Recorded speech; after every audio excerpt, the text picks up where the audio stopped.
You find out who your real friends are whenever you get into some real life situations, right? Like you get into your health changes, you get cancer, you get autoimmune, you go through a massive divorce, you don't have as much money as you used to, so you can't like go and do the trips you used to be able to do. You know, you're in pain, you're fatigued, you can't go out, whatever it is, your life changes, and then your friends don't get it, they don't understand, they don't check on you, they don't call you anymore, they don't invite you, you feel disconnected, you feel alone, you feel left out, and you feel like you just lost your social life on top of everything else you just lost. So you find out who your friends really are. But is that true? So when you go through these major changes, these major health changes, and you know, one day you find yourself living with your parents in Texas when you're 34, or was I 33 years old, and all of a sudden all of the pictures of all the exact same people that you used to hang out with are all there doing all the exact same things, and all of a sudden you've been taken out of the picture and replaced by your ex-boyfriend's new girlfriend. It's like the face was, you were cut out of the picture and somebody else was glued in while you're fighting to learn how to walk again at your parents' house, and you can't even move on with your life to even go do something else. Not that that happened to me, but here's the thing. When you feel like your friends don't understand and you're upset that they can't give you real empathy and understanding, and they're not checking in on you, and they say the wrong things, they say things like, well, be positive and stay strong, and you're like, thanks, like, which just makes your feelings feel invalidated. Because like, the thing is, when you lose your health, when you lose your social circle, when you lose your relationship or your marriage, or if you lose feeling sexy, like you had a good body, when you lose your job, or you can't work anymore, something's changed there, when you lose money, whatever, like you go through a state of grief. Because just like you grieve the loss of the life of someone you loved, you know, like for me, one of my best friends, Tressa, passed last year. Like that's heavy shit right there. And when you lose somebody, you grieve them. And even if they move to the other side of the world and you don't ever know if you'll see them again, it's like you lose that connection. It's, if you loved any part of your life that you lost, when you lose it, you're going to fall into a state of grief. And it's very normal. Like, you have a relationship with yourself just like you have a relationship with other people. So when you lose that relationship, or you lose that person, when you lose that sense of self, you're going to grieve. And that's okay. That doesn't mean you're broken. That means you're functioning properly. Because to function like a normal human is to feel grief. Grief is love with nowhere to go. So if you loved something you lost, including yourself, that love has nowhere to go, and that's grief. Grief is love in a different form. It's perfectly normal to feel those things. But along that, with the social circle, when you feel a loss of yourself, it's like people are calling you, they're inviting you to go places, and you don't want to go because you don't feel like you can show up as the same person that you used to. You don't feel like when you go and see people that knew you before your changes, it's like looking in a mirror of every insecurity you have, looking back at you, and but it's not their fault. It's not your fault, but it's not theirs. It's because you show up and you feel the loss. You can, just like, say you lost your best friend, you always went to this one particular coffee shop. When you go to that coffee shop without them, you feel the loss. You feel the absence of that energy. When you go and hang out with your friends that you used to hang out with before your loss, you feel that absence of the energy, the absence of who you used to be. And it's not their fault. It's not yours. It's just how it is. And when your friends, so you don't go, right? You start turning down invitations. You start saying no. You don't want to show up and feel that feeling of being less than you were before. Nobody likes to feel that way. So you just avoid it. You say no. You're like, I don't look the same or act the same. I can't be the same. So I don't want to feel that. So people stop calling. My old boss told me when I was in sales, you need to go be in front of your customers. If your face isn't in front of your customers, when they pick up the phone to call somebody, it's not going to be you. So if you quit going, if you start saying no, they will quit when they pick up the phone. It's not going to be you that call because you removed your own face. My analogy I used earlier of all of a sudden I was taken out of pictures and other people that, you know, my replacement was put in, they didn't take me out of the picture. I took myself out of the picture. My body took me out. My body took me home to Texas so I could get better. It's not my friend's fault I got autoimmune. It's not their fault that life happens and I had to go somewhere else. Like, I took my face out. Like, I have wonderful friends. They've done a ton for me. And yeah, it sucked. It sucked to see me feel like I was being replaced. But I took my own self out against my will, but it was me. And as far as the empathy goes, when people can't give you that deep understanding, here's the thing about human beings. We don't like to do things we suck at. We don't like to be in situations that we feel dumb. And we don't like to talk to someone when we feel like we don't know what to say. We don't like to be in situations where we don't have the answer, when we can't help. We're programmed as human beings to survive and solve problems and fix what's broken. So when we can't do that and the situation is out of our control, we feel uncomfortable. And when we don't know how to have the right words, we want out of that conversation as quick as possible. And it doesn't matter what it is. Like when I'm talking to someone that's, you know, I don't know, going through a divorce. I've never been through a divorce. I don't know what to say.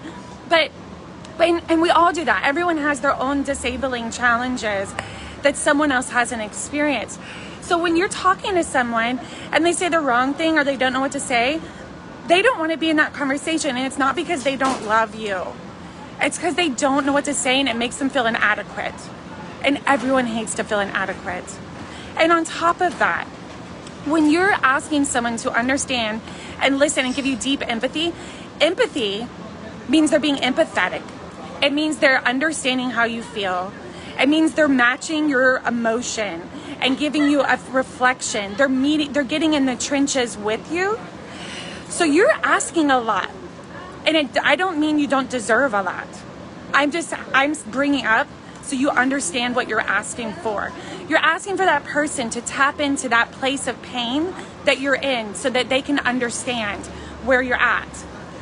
And the other person either is not capable of that because they've never experienced that emotion to even tap into it to give you empathy, or they can't. They don't have the strength to go there right now. They're dealing with all the other stuff going on that you may or may not even know about, and with their own health or their own marriage or their own finances or whatever. And they just are hanging on by a thread in their own life.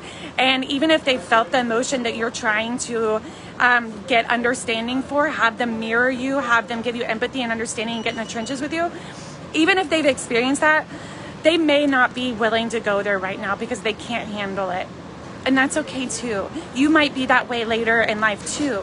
You may be that way now about some things where like, you just can't feel that right now. Like my friend Tressa that passed, sometimes in situations and it comes up and I want to cry, but I'll be doing something and I'm like, I can't visit with that emotion right now. I'll visit with that emotion later, but I can't right this second. Like sometimes the person can't meet you with empathy right now, and that's okay. That doesn't mean they're not a real friend. It means that, and the other thing is like, we get upset. We feel like, oh my gosh, I got in this situation and my friendship has changed. They've changed. They're not a good friend. They're not being a friend. They used to be a good friend to me. They're not now. Did they change? Or did you change?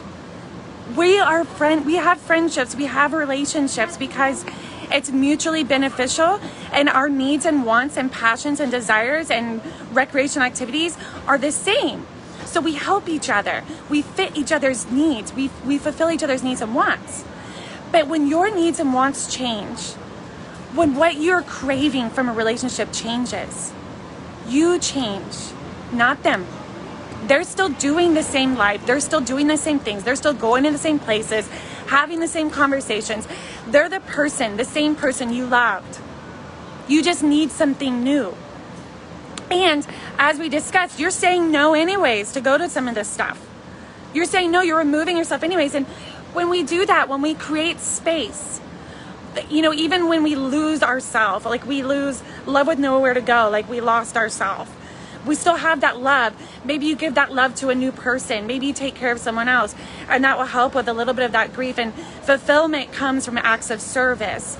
So when you're feeling empty, if you do acts of service and help and give, then you're going to fill back up. You'll get more fulfillment. You will feel less empty.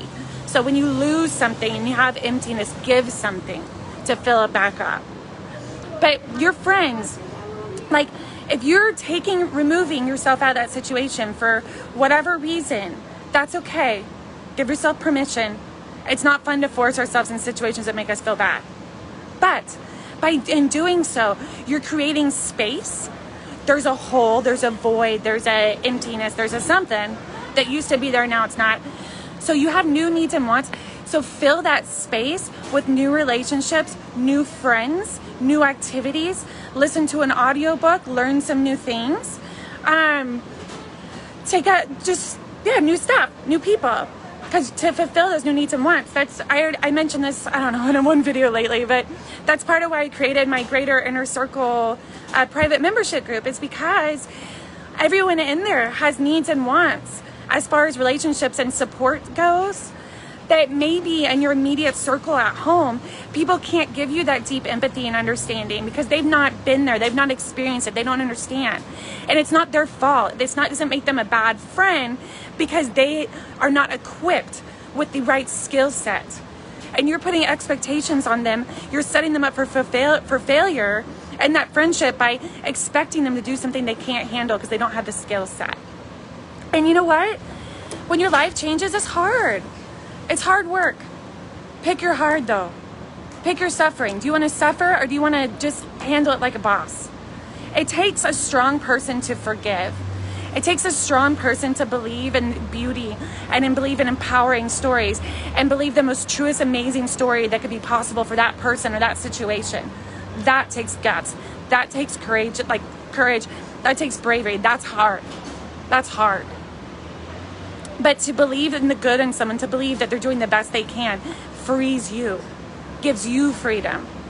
When you can look at the other person and say, like, man, they're doing the best they can. Like my ex-boyfriend, my ex-friend, whatever it is for you. Like, man, they did the best they could, but they don't have the skill set to give me what I need and want right now, for whatever reason. But someone else does. And I have the skill set to fulfill what someone else needs and wants too. So you can do things like join my group or join a different group or find new hobbies and meet people that way. But build new relationships to fulfill those new needs and wants, to fulfill that new emptiness from removing yourself out of other ones for right now. And those friendships are there. They're still doing the same stuff. You see it on social media, They're still doing the same stuff. It will be there. They will be there. They can still be your friend. Again, they're still your friend now. But we can't think of every person you've ever met in your entire life. Every boyfriend, girlfriend, friend, boss, coworker. Think of how close you've been to so many different people over your life. Imagine if you kept the same closeness, the same amount of effort and energy into those relationships all at the same time, every day, the rest of your life. You'd be exhausted. You'd be exhausted. Like, we change, we go through these different periods of our life. So we'll lean into different relationships. We're going to lean on our community and the people around us in different ways. And we're friends with people for different reasons. And we go like this. So you may circle back to groups of friends later. They're there. It's okay. And then lastly, it's like, let's say we're living in a space of, my friends are not good friends. My friends, weren't there for me in the ways that I would have liked. Like, let's say what they did was pretty crappy, because it probably was. Like, if you're hurt, then that means that something happened that made you feel bad in that relationship. Like, sorry for the noise. Mexico can be a little loud. So let's say that what they did really, really sucked. And it probably did. But what are your intentions with your life right now? What is your goals? How do you want to feel? And I'm asking, Because there's a difference between your goal and intention being right and your goal and intention being happy, strong, and empowered. Because they're not the same. And I'm not saying let people off the hook or anything like that. What I'm suggesting is if you do want to suffer less, and you really genuinely do, because some people don't. Some people they're so attached to their story or their emotion or their feeling of betrayal or whatever, that they would rather be attached to that and complain about it and get revenge on it. They would rather put their energy into that than suffering less. And that's okay. Maybe you'll be ready. Maybe you'll change your mind later. But if you are ready to suffer less, then I want you to understand something that is helpful to understand. If you're giving 100% of the fault to your friends or ex-boyfriend or whatever it is, 100%, you're going to feel 100% of the pain. Okay? If you can look at it and say, you know what? 75% is their fault. Or like whatever. But okay, I guess it's true. They can't give me empathy. They did do the best they could. Like, they haven't changed. I changed. I'll take 25% of the responsibility. And I'm not saying don't put percentages on it. This is more of like a visual exercise. But that means that you relieved yourself of 25% of the pain you're feeling because you took ownership of it. You took the pain away from them. You took the pain away from 100% of the pain you feel with them. You just alleviated 25% of it by taking 25% of the responsibility. And if you can own your story 100%, then you're free. You're free of the pain altogether. And that doesn't mean like I take 100% of the blame. It was 100% my fault. That's not what I mean. I would say if you can focus that 100% at they did the best they can and everyone is, and they loved me the best they could, and I just have different needs and wants, so no one's to blame, you're going to free yourself of 100% of the pain. But if you're not there yet, at least give yourself an inch, 25%, whatever. So, anyways, are your friends really your friends when you go through a hard time? That phrase doesn't resonate with me because I think people are amazing, and I think that I have a lot to give, but what I have to give benefits different people now. I can't give in the same ways I did to my friends before, but I can give to some new friends in new ways now. And I'm going to lean into that because it makes me feel good. It makes me feel needed. It makes me feel like I have a place in this world. But I also freaking love my friends before, and they're incredible. They've been wonderful to me, amazing to me. So what? They're still living their life, a life that I can't live anymore. That's not their fault. Why would I be mad at them for that? I want them to be happy. I want them to enjoy things that I can't enjoy anymore. Because if I was them, I would. If you were them, you might too.